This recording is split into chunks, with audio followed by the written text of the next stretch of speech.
I look back on it now and I was very ill going into that fight. I wasn't well-minded. You call back, man. Had a call from Gotham City. I'm here. After all watching and observing the behavior of Tyson Fury during different fights, his mimic, singing. This is the calm before the storm. The calm before the Klitschko fight. Is this face not bothered? There's certainly bipolarity. Definitely on your side now. That's my diagnosis. We're going there. There is psychological issue because the misbehavior cannot control himself. That's a bipolarity in changing the mind. It's a serious issue that a lot of people unfortunately have in our society. And there's a lot of doctors that can give you good prescription and it's gonna help. Certain medicine. In this case, it's going to be boxing match. You're a clown again! Call me a clown! Fool! Sit down. Clown. You never fought a king before. You're looking at one here, pal, me. You need a therapy. I'll fight now! I will save you. I was almost afraid to win because I knew for a fact I didn't have a goal anymore after that. Hey, nice old man. Your time has come. Klitschko, are you ready to lose? Here he is, Tyson Fury! Heavyweight champion of the world, Dr. Steelhammer, Wladimir Klitschko!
Unanimous decision from the United Kingdom, the new unified heavyweight champion of the world, Tyson Fury! 28. November 2015. Es ist Historisches passiert. Wladimir Klitschko verliert.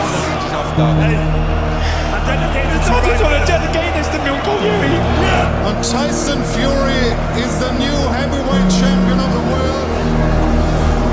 Congratulations. And when I finally beat him, it was like climbing my Everest.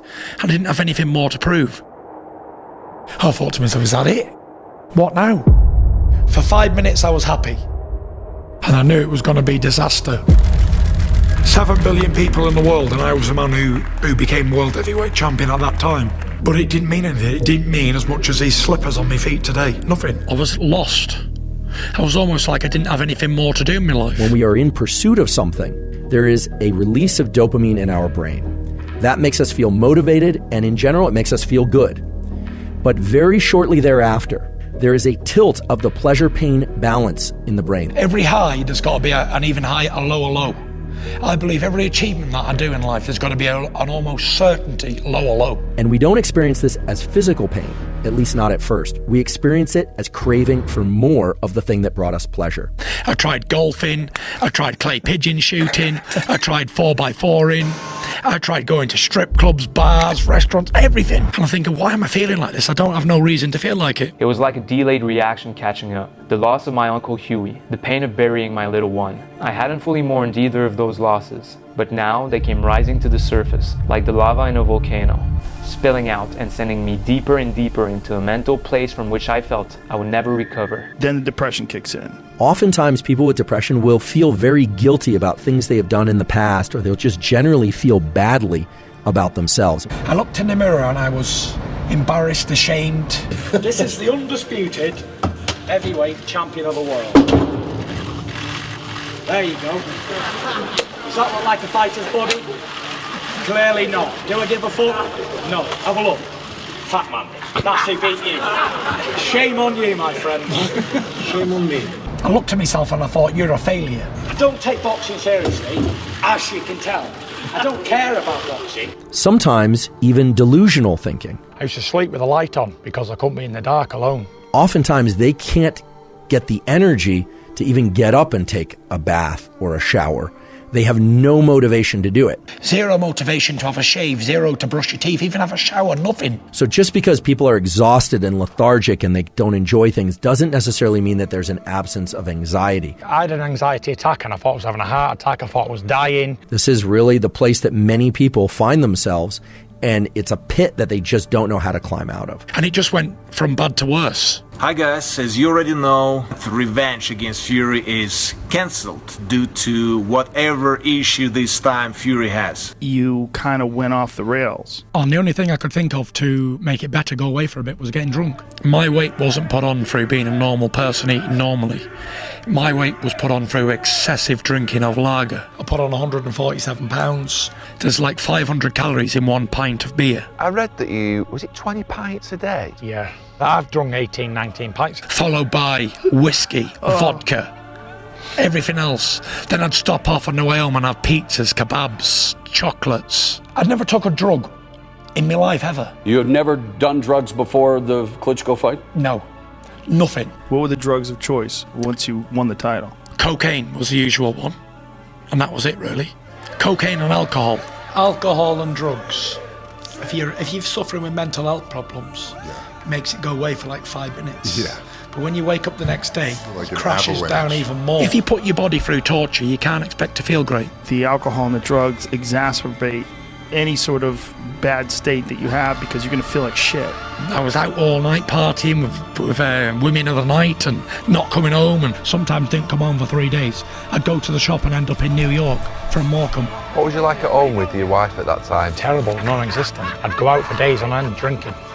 I'll see you later. So where are you going, Tyson? Get your bottle of rosé wine. So why is it see you later? You must be going to the pub. No.